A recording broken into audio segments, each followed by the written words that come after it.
Jadi maksudnya menonjol itu daerah Kandangan Hulu Sungai Selatan ini banyak memiliki orang-orang yang berprestasi di bidang Al-Qur'an, baik yang tingkat daerah, provinsi, nasional bahkan sampai internasional tingkat dunia. Alhamdulillah kalau ulun pernah 2 kali membawakan nama harum untuk Hulu Sungai Selatan. Yang pertama itu tahun 2015.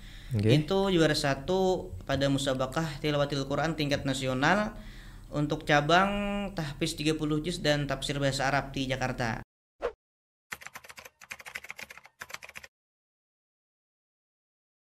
Assalamualaikum warahmatullahi wabarakatuh. Kembali lagi di PPMA Podcast, persembahan Pondok Pesantren Minhajul Abidin.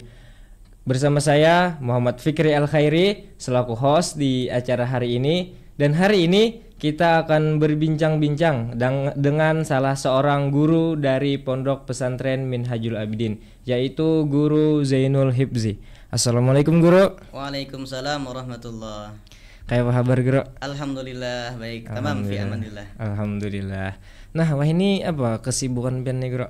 Kesibukan ini 2 dunia. 2 dunia. Nah, kalau dari Senin sampai Sabtu itu tugas di Sekolah Dasar Negeri Masimpan, Kecamatan Telaga Langsat. Kalau hari Ahad sama malam itu malam Selasa dan malam Rabu di Pondok Pesantren Minhajul Abidin untuk pengajar tafsir dan tahfiz. Oh, inggih. Ya. Jadi apa 2 dunia nih Guru lah. 2 dunia. Inggih. Nah, jadi ini kami terima kasih benar nih Guru. Pian sudah hakon hadir di podcast kami, meluangkan waktu pian yang sibuk kayak itu nah. Sama-sama. Nah, lawan juga pian nih aslinya orang mana Guru? Kalau aslinya sebutan di sana daerahnya Banta, ya asli Banta. Banta ya. Di mana tuh Nah, Bro? Banta itu kan antara pertemuan antara Kapuh dan Wasah itu Banta, pertengah-tengahan itu. Oh, Banta. Nah, di situ aslinya. Aslinya di situ Guru. Aslinya di situ. Berarti dasar asli orang Kandangan juga nih. Asli orang Kandangan sampai Datu Nenek itu orang Kandangan. Oh, inggih lahir di Kandangan pian nih Guru. Lahir di Kandangan, di Kapuh sih. Di Kapuh. Iya, iya. Nah, ini kan juga masih ada apa aura-aura hari jadi HSS, hari jadi Kandangan nih Guru. Yang ke-72 ya Guru. Tanggal 2 Desember tadi. Nah, pian tahu lah Guru, asal usul kenapa jadi dingarani Kandangan dahulunya tuh. Kan banyak nih versi-versinya Guru. Versi pian nih tahu lah pian apa kayak itu nah. Okay. Kalau penamaan Kandangan itu sebenarnya kalau mendengar dari kisah-kisah itu ada 2 versi sih. Dari ulun ya gitu. Nah, tapi untuk sanadnya itu tidak ada sanadnya itu yang kuat. Dalam artian kisah orang bahari. Kadeda yang kada tantu kada pasti bujur ya, Guru gitu, lah. Gitu. Ini masih habar-habar angin. Habar ya. Iya, itu. Cuma itu kan dikisahkan turun-temurun dari lisan ke lisan. Oh, ini kini, ini kini sampai ke ulun. Inggih. Nah, jadi kisah dari pian tuh kayak apa, Guru? Nah, yang pertama itu pernah dengar dahulu daerah hulu sungai ini kan daerahnya rawa. Nah, di rawa itu banyak peternakan kerbau rawa. Yang dalam istilah Banjar itu disebut dengan hadangan. Oh iya. Nah, hadangan. Iya. Nah, lalu hadangan ini kan ada berisi rumah.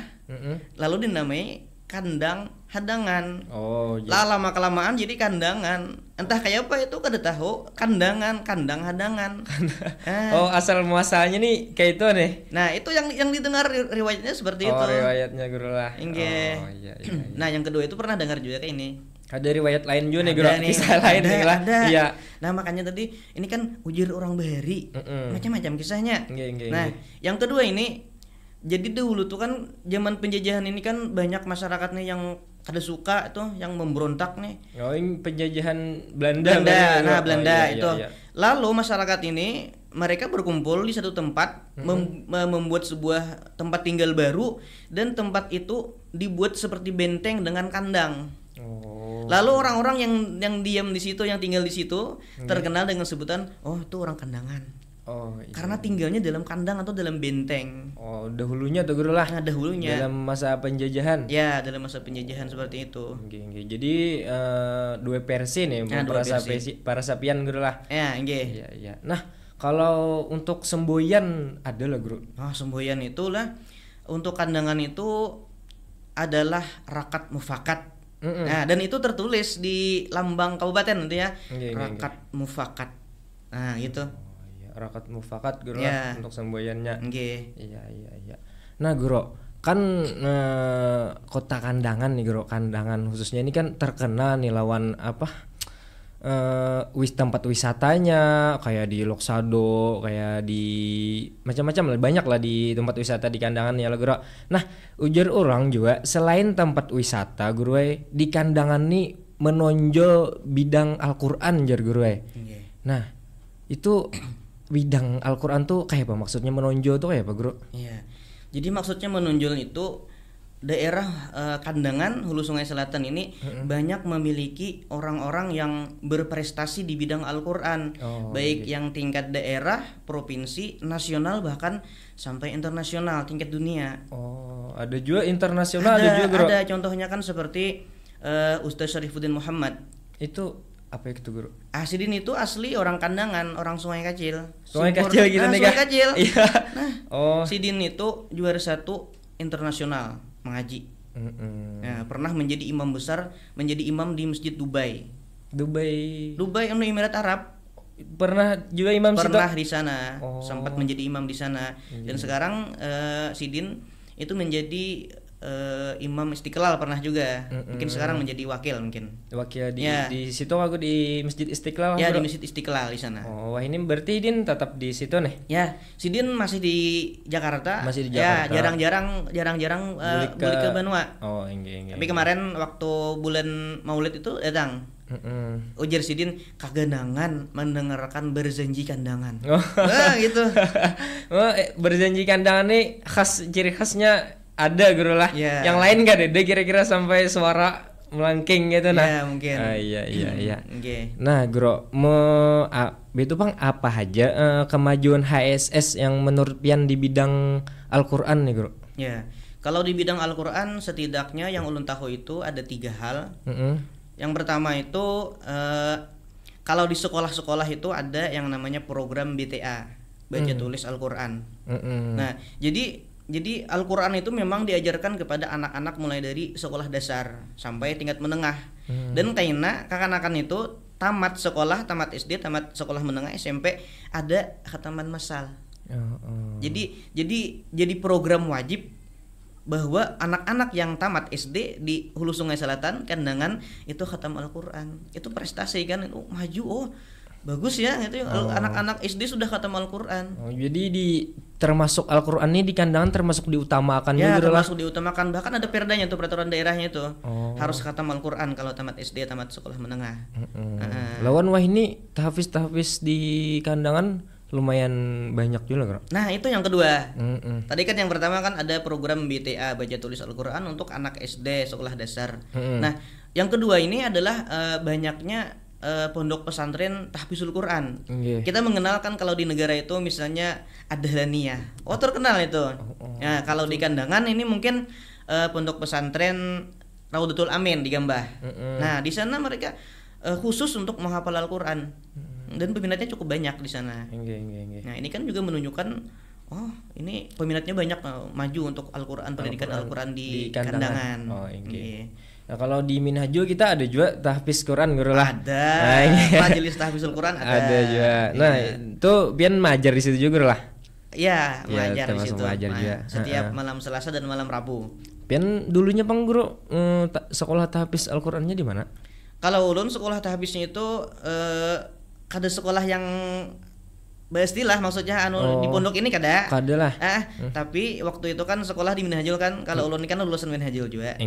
Nah, lalu habis bulikan sekolah itu malamnya setoran ke rumah Ustaz. Di sini Ustaz Zulkifli. Ustaz Zulkifli. Menantu daripada Ibu Isna, Bapak Kostalani.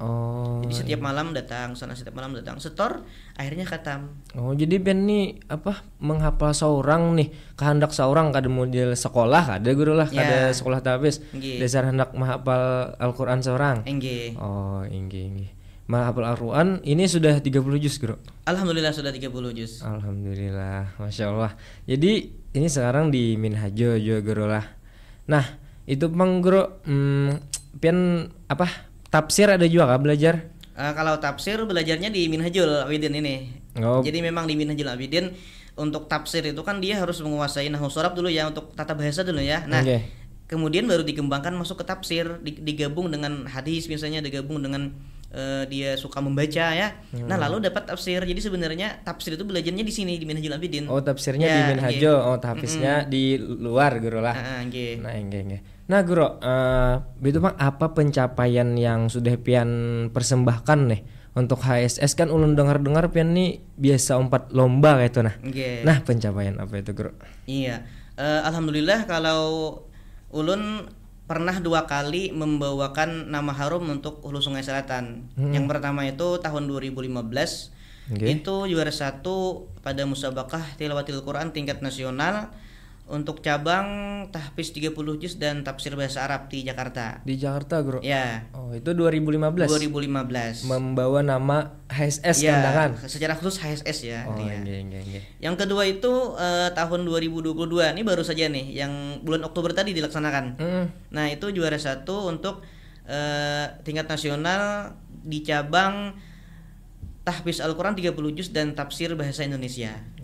Dan kemarin itu ini yang ketiga yang tadi lupa ya yang ketiga ya. Yang ketiga. Yang kemajuan tadi kan kemajuan HSS yang pertama tadi ada program BTA. Yang kedua banyaknya pondok-pondok menghafal Al-Qur'an. Yang ketiga ini adanya Ifqah Hulu Sungai Selatan. Ifqah itu apa, Guru? Nah, Ikatan Persaudaraan Qori-Qoriah dan Hafiz-Hafizah Hulu Sungai Selatan. Oh. Dan mereka ini memiliki kegiatan rutin haflah namanya. Haflah itu mereka itu ngaji bergantian itu. Siapa-siapa yang kena giliran 8 orang ngaji gantian gitu. Dan waktu malam Jumat itu waktu tanggal 2 Desember itu. Nah, mereka mengadakan acara di lapangan Tugu itu. Lapangan Tugu ya, ada dengan acara. Mengundang Qori internasional Ustaz Salman Amrillah. Nah, itu. Ustaz siapa, Guru? Salman Amrillah. Oh, nggih. Nah, Guru, itu Bang ini ulun ada mendengar habar-habar nih, Guru. Ujur orang palidahan orang kandangan nih dasar cucuk lawan Al-Qur'an ja. Itu apa maksudnya ada menyambut palidahan tuh ilatnya jar. Di lain-lain lawan orang ini kada menyambat kada bagus Bang lawan orang Banjar atau Martapura, cuman lain ya kan ibaratnya kan kalau kandangan nih menyambat botol itu butol aja. Nah, itu dasar palidahan bahasa Arab kayak itu aja. Nah, itu apa kayak apa maksudnya, Bro? Iya. Maksud palidahan itu mungkinlah peletakan kan dalam ilmu tajwid itu kan ada yang namanya tuh makhrajnya. Makhraj itu dia bagaimana mengeluarkan huruf dengan cara meletakkan lidah itu dengan sesuai. Nah, gitu. Jadi mungkin lidah orang kandangan itu lebih mudah untuk mengeluarkan makhraj yang tepat. Nah, seperti itu. Jadi butul ya tadi ya memang kalau dhammah itu kan nih ya bukan o ya. Bukan o. Bima ta'malun salah kan ya.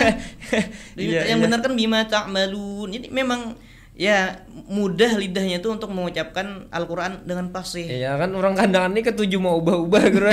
kayak misalnya aja iwak peda jadi sambet iwak pada aja iwak pada. Iya. Itu palidahnya dasar kayak itu Gitu lah. Iya. Peda itu kan kalau dia membaca Al-Qur'an dengan be itu kan imalah jadinya. Harus a ya. Nah, gitu. Oh, berarti dasar bujur itu Guru lah. Iya, dasar bujur. Dasar bujur. Nah, Guru, ini mungkin yang terakhir nih, Guru. Kan santri tahfiz sudah banyak di kandangan pokoknya banyak lah. Nah, apa aja nih peran santri Guru untuk memajukan HSS ke depannya lagi, khususnya santri tahfiz Al-Qur'an. Apa Guru? Jadi pemerintah itu kan kalau dalam istilah bahasa Arab disebut dengan umara ya. Nah, pasangan umara itu kan ulama. Santri ini calon ulama. Pemerintah atau umara mereka itu membangun badan dari kandangan. Sedangkan santri sebagai ulama mereka membangun jiwa dari kandangan. Ketika badan dan jiwa bersatu, jadilah manusia yang hidup. Itu kan? Nah, jadi seperti ini. Santri peran mereka itu dalam kemajuan kandangan, kemajuan Hulu Sungai Selatan adalah mereka ikut mensukseskan program-program yang telah dibuat oleh pemerintah. Nah, misal seperti ini ya. Hulu Sungai Selatan kan punya program itu kan Cinta HSS. Cerdas, inovatif,